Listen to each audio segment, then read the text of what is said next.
यह तब हुआ जब मैं लगभग 12 वर्ष का था।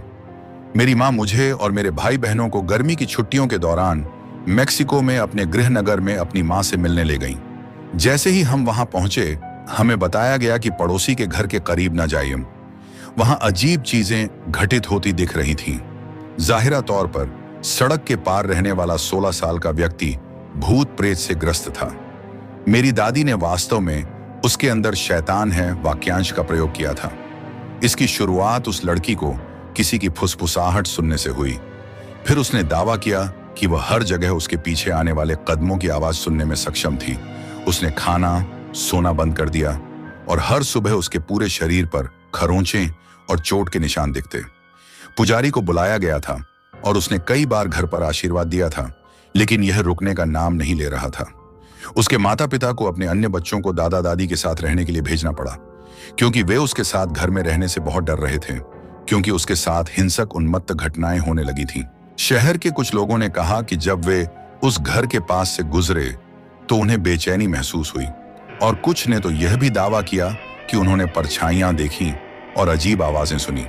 मेरे चचेरे भाई वहां से गुजरने से डरते थे और उस घर से 2 घर नीचे एक दुकान तक पहुंचने के लिए वे विपरीत रास्ते से चले जाते थे और ब्लॉक के चारों ओर घूमते थे। वैसे यह घर मेरी दादी की सड़क के उस पार था और 2 घर बाईं ओर थे। उस घर के बाईं ओर 2 घर थे जो सड़क के ठीक उस पार था। आशा है कि यह समझ में आएगा।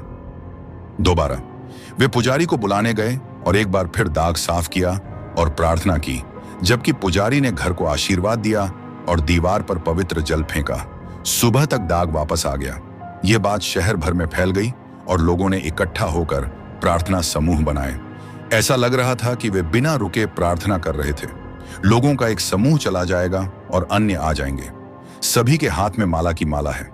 मेरे चचेरे भाई बहनों और मुझे सख्त आदेश थे कि हम उस घर के करीब न जाएं। मेरी दादी ने सोचा कि हम भी भूत प्रेत से ग्रस्त हो सकते हैं या कोई चीज हमारे पीछे आ सकती है। बेशक हम बच्चे हैं, हमने फैसला किया कि हम जाकर दीवार पर लगे इस खून के धब्बे को देखना चाहते हैं। इसलिए हम अन्य लोगों के पीछे छिपते हुए चले गए ताकि हमारी दादी और माँ हमें न देख सकें। वहां बहुत सारे लोग थे और हर कोई घर के अंदर फिट नहीं हो पा रहा था, या वे अंदर जाने से डर रहे थे। प्रवेश द्वार के ठीक बाहर बहुत सारे लोग थे। जैसे जैसे हम करीब आए, हमने एक लड़की को दर्द से चिल्लाते हुए सुना। हमने गुर्राने की भी आवाज सुनी, लेकिन मुझे यकीन नहीं है कि क्या लड़की भी ऐसी आवाजें निकाल सकती है। वहां हर कोई एक स्वर में माला जप रहा था, लेकिन आप लड़की के रोने और मदद मांगने की आवाज सुन पा रहे थे। फिर वह चिल्लाने लगेगी, चीखने लगेगी और आपको गुर्राने की आवाज सुनाई देगी। इस समय मेरे चचेरे भाई, मेरा भाई और मेरी बहन डर के मारे वापस लौट आए थे। मेरी बहन ने मेरा हाथ पकड़ लिया और मुझे पीछे खींचने की कोशिश की, लेकिन मुझे खुद देखना पड़ा कि ये आवाजें कौन निकाल रहा था। मैं घर के अंदर घुस गया और आगे जो मैंने देखा वह मैं कभी नहीं भूलूंगा।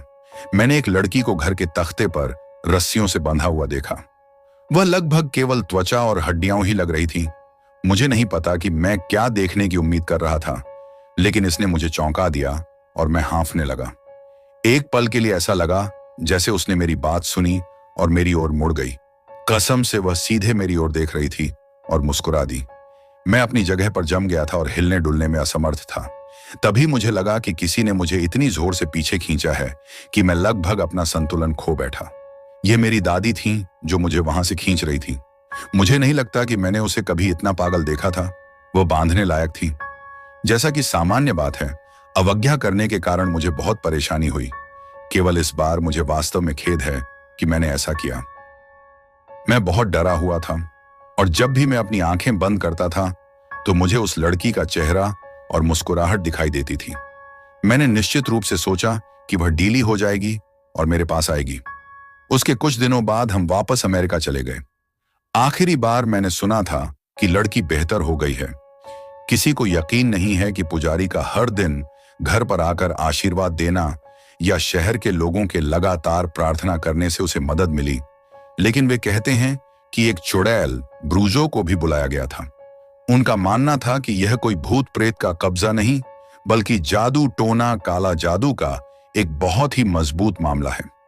जाहिर है ईर्ष्या के कारण उसके साथ ऐसा किया गया। वह बहुत सुंदर थी और उस पर गलत आदमी की नजर पड़ गई। बेहतर होने के बाद उसे अमेरिका में रिश्तेदारों के साथ रहने के लिए भेज दिया गया। मैं ठीक से नहीं जानता कि उसके साथ क्या गलत हुआ और वह कैसे बेहतर हो गई। मुझे बस इतना ही यकीन है कि मैंने उसे अपनी आंखों से देखा। वह जिस हालत में थी उसे देखा और उसमें से सबसे भयानक आवाजें सुनी, जैसी मैंने पहले कभी नहीं सुनी। कई साल बीत गए, लेकिन यह कुछ ऐसा है जो मेरी याददाश्त में बहुत स्पष्ट है। मुझे अभी भी वह चेहरा और वह मुस्कान याद है और यह आज भी मुझे डरा देती है। दूसरा एपिसोड देखने के लिए सब्सक्राइब करें BTS। मिलते हैं ऐसे ही हॉरर स्टोरी के साथ अगले वीडियो में।